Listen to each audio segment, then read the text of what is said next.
কৃষি, তথ্য প্রযুক্তি, খাদ্য, বিমান ও নৌ যোগাযোগ খাতে বাণিজ্যিক সম্পর্ক বাড়াতে সম্মত হয়েছে বাংলাদেশ ও পাকিস্তান।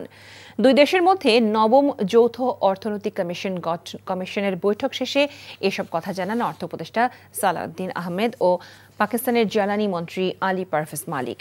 সকালে রাজধানীর আগারগাঁওয়ে পরিকল্পনা কমিশনে এই বৈঠক হয়।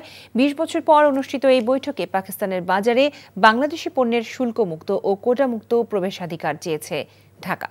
বর্তমানে দুই দেশের মধ্যে বাণিজ্যে বড় ধরনের ভারসাম্যহীনতা রয়েছে।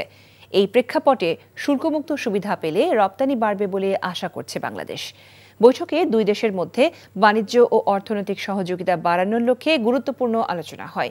বৈঠকে বাণিজ্য সম্প্রসারণে বেশ কয়েকটি সমঝোতা স্মারক নিয়ে আলোচনা হয়। বিমান যোগাযোগ, শিপিং, সে সব হয়েছে, আপনারা দেখতে পারবেন। প্রত্যেকটা আইটেম নিয়ে আলোচনা করেছি এবং মোটামুটি যেগুলো আমরা এগ্রি করেছি সবগুলো কিন্তু দুইটা দেশের জন্য, দুটি দেশের মানুষের জন্য উপকার হবে।